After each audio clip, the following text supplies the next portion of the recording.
नवासी जो पाल खा के जाते थे बेटा प्रसाद स्वास्थ्य विभाग में 70 रुपए एक दो पाल श्रीवास्तव जी है पुराने पंचायत अध्यक्ष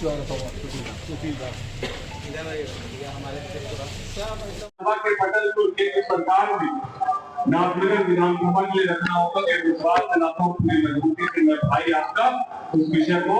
लोकसभा के सदस्य में रखने का काम करूंगा। तो आपके साथ छोटा छोटा मैं यदि अपने भाई प्रफुल्ल कुमार चुनाव का चुनाव किए हैं जो कि एनडीए का चुनाव किए, तो इसलिए आपसे गुजारिश करने के लिए हम आए हैं, हम निवेदन करने आए हैं। हम एक माध्यम मात्र है केंद्र सरकार, राज्य सरकार और एनडीए की तरफ से आपके बीच आपके प्रत्याशी के विषय में बात रखने के निर्णय के लिए आप बिल्कुल स्वतंत्र। मैं सिर्फ आपको दोनों विषयों के बारे में बता चुका हूँ कि आपके एक सही निर्णय से 5 साल नाथनगर विकसित होगा और एक गलत निर्णय से फिर 5 साल के लिए नाथनगर पीछे रहेगा। और नाथनगर यदि पीछे रहेगा तो नुकसान केवल आपका ही मेरा व्यक्तिगत भी है, क्योंकि मेरे साल के वैसे विधायक आप चाहते हैं तो विपक्ष में बैठे और आपकी कोई समस्या नहीं उठाए और वापस से फिर अगले 5 साल नाथनगर की अवस्था में है, अवस्था में आए। यदि आप ऐसा चाहते हैं तो निर्णय आपको करना है अपने आने वाले 5 सालों में। मैं आपसे गुजारिश करने आया हूँ, इस 5 साल यदि आपके बीच के नाथनगर के रहने वाले आपके जिला परिषद वहीं से नाथनगर से जिला परिषद के अध्यक्ष है भाई प्रफुल्ल कुमार जी को यदि आप मौका देंगे तो जहाँ विधानसभा में जो नाथनगर के कटाव की जो स्थिति है, जहाँ मजबूती से वो विधानसभा में विषय को उठाएंगे, वही केंद्र सरकार से जो भी नाथनगर विधानसभा को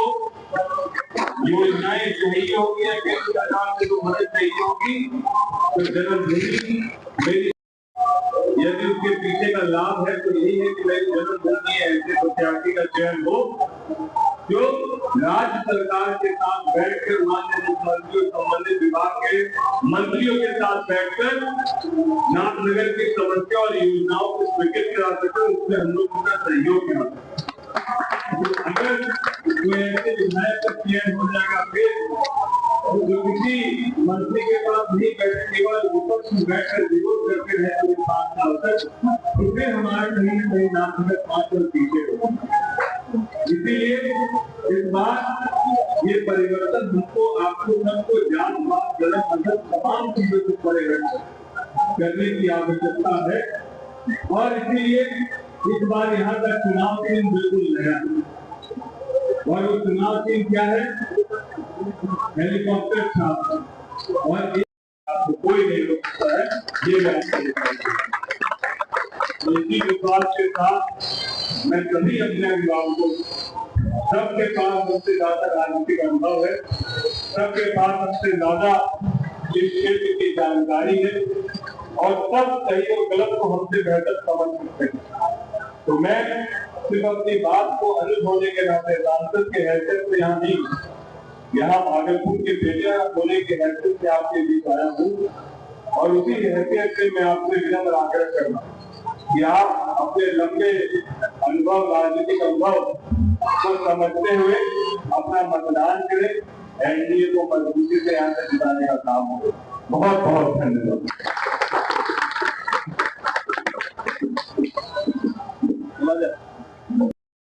देखिए 100% एनडीए की सरकार बहुमत के साथ बनने जा रही है और उसमें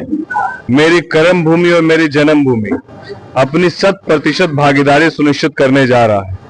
मैं प्रथम चरण के चुनाव को कराकर खगड़िया से होकर आया और वहां जिले की सारी सीटें हम लोग जीत रहे हैं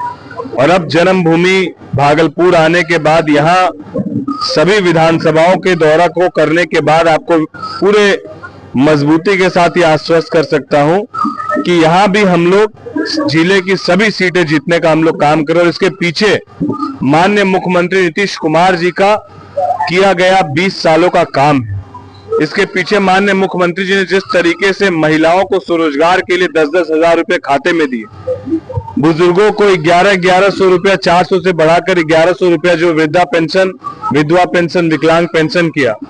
125 यूनिट बिजली की बात करें, सड़कों के जाल की बात करें, आज विद्यालय विश्वविद्यालयों की बात करें और लॉ एंड ऑर्डर की बात करें, तो मुझे लगता है माननीय मुख्यमंत्री जी के किए गए कार्यकाल में 20 साल के कार्यकाल में किए गए काम, और उससे बड़ी बात, एक तरफ जहां 15 साल महागठबंधन के लोग सरकार में रहे, पूरा परिवार ही मुख्यमंत्री और उप मुख्यमंत्री रहा, उस कार्यकाल में वो तमाम लोग कई जमीन और कई मॉल के मालिक बने, और दूसरी तरफ सुशासन की सरकार, उस वक्त में 2005 में 16,000 करोड़ बिहार का बजट हुआ करता था, और 20 साल के अंतराल में माननीय मुख्यमंत्री नीतीश कुमार जी ने 3,20,000 करोड़ के बजट वाला बिहार बनाया। और इतनी बड़ी राशि होने के बाद भी उस वक्त के 15 साल में लोग अरबों के मालिक बने, और इस 20 साल इतनी बड़ी राशि को संभालने के बाद भी माननीय मुख्यमंत्री आज भी साधारण और ईमानदारी का प्रतीक हम लोग के बीच जिस तरीके से लोगों की बात को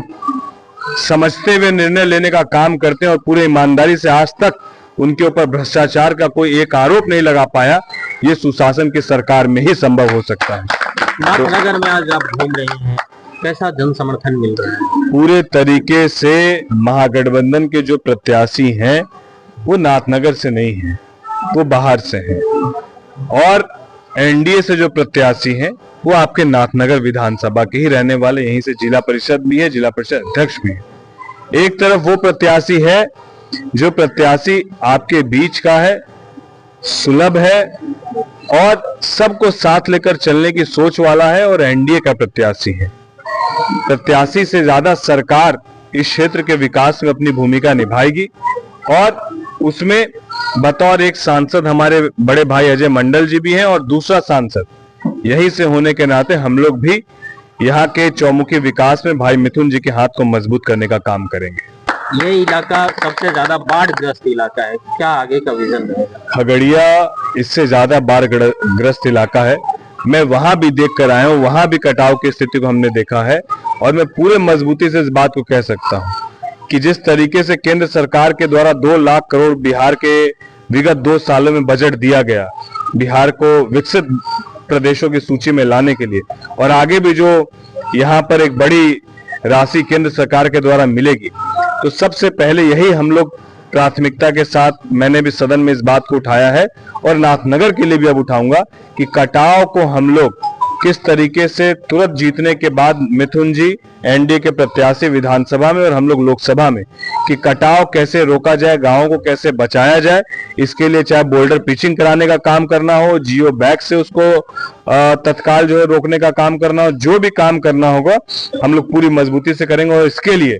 केंद्र सरकार और राज्य सरकार के पास पैसे की कोई कमी नहीं है, केवल अगर इच्छा शक्ति वाला जनप्रतिनिधि यहाँ से जीत कर जाएगा तो 100% कटाव रोकने का काम यहाँ होगा। 14 तारीख को एनडीए की सरकार बनेगी, 14 तारीख को फिर से एनडीए की सरकार बनेगी और फिर से सुशासन का राज कायम होगा, और इस बार और मजबूती के साथ होगा, क्योंकि सभी 5 गठबंधन जो है वो 5 पांडव हैं, और दूसरी तरफ कौरवों की सेना है। ये पांडव कौरवों पर भारी पड़ेंगे, और जितने लोग जो अपराध के दम पर राजनीति में आना चाहते हैं, आपके चैनल के माध्यम से बता देना चाहते हैं, एनडीए की सरकार बनने के बाद पूरे जिलावार तरीके से प्रशासन ने सूची तैयार की है। एक एक अपराधी, लॉ एंड ऑर्डर और मजबूत होगा, और एक एक अपराधी वो अलग अलग जिले भागते फिरेंगे, बिहार में नजर आने वाले नहीं।